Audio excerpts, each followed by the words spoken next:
Si vous avez quelque chose pour moi dans vos petites combines, faites-moi signe, je suis libre. Remarquez, une banque à payer. Une seule. Mais une banque française qui se respecte, ça vaut le détour. Les autres, rien.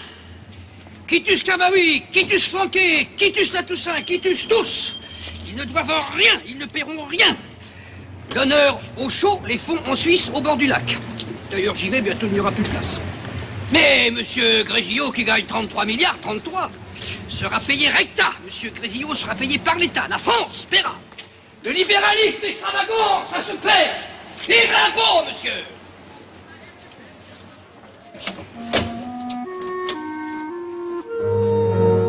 Zucchero, sugar, azúcar, le sucre. Le sucre, c'est un film qui est sorti en 1978. C'est une des plus brillantes comédies du cinéma français des 30-40 dernières années. Ce film est signé par Jacques Rouffio.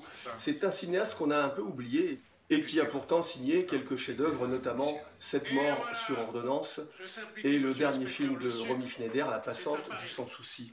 Jacques Rouffio travaillait souvent avec son scénariste fétiche, l'écrivain Georges Conchon, et c'est avec Georges Conchon qu'il adapte au cinéma le roman éponyme Le Sucre.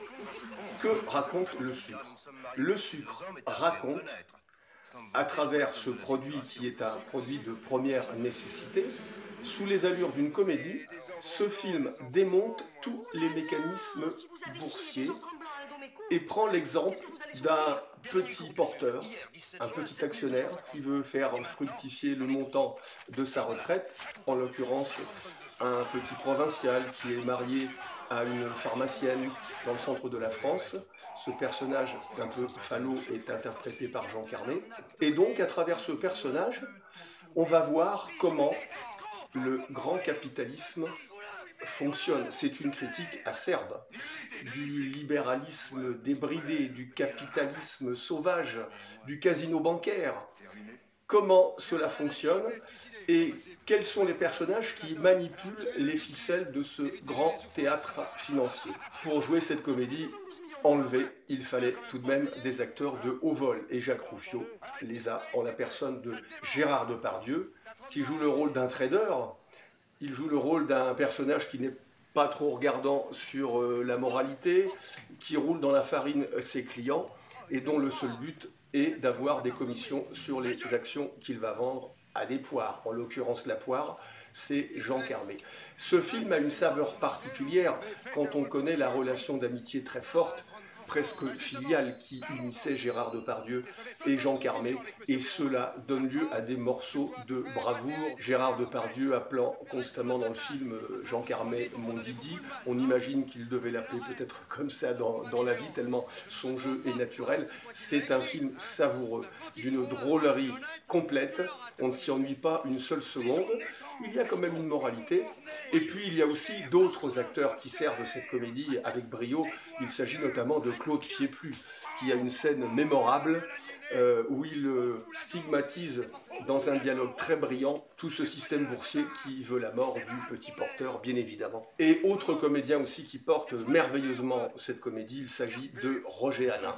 Donc c'était le retour, puisque Roger Hanin a eu un grand passage à vide, et en 78, il tourne coup sur coup Le Coup de Sirocco et Le Sucre. Et dans Le Sucre, il joue un personnage truculent, Roger Carbaoui. Et Roger Carbaoui, c'est un marchand de tapis, on pourrait dire. Et au lieu de vendre des tapis, il vend des actions. Et là aussi, il n'est pas très regardant sur la façon de les vendre. Et il y a aussi Michel Piccoli. Michel Piccoli qui, dans ce film, a la tête rasée et joue un personnage haut en couleur qui est un des grands capitalistes, un des grands manipulateurs de cette histoire. Franchement, ce sont des numéros d'acteurs, mais pas des acteurs qui cabotinent, des grands acteurs qui ont l'énergie nécessaire et le talent et le génie pour faire vivre ces personnages. Donc je vous conseille, si vous voulez passer un beau moment, de regarder Le Sucre, Jacques Rouffio, 1978. Faut jamais désespérer.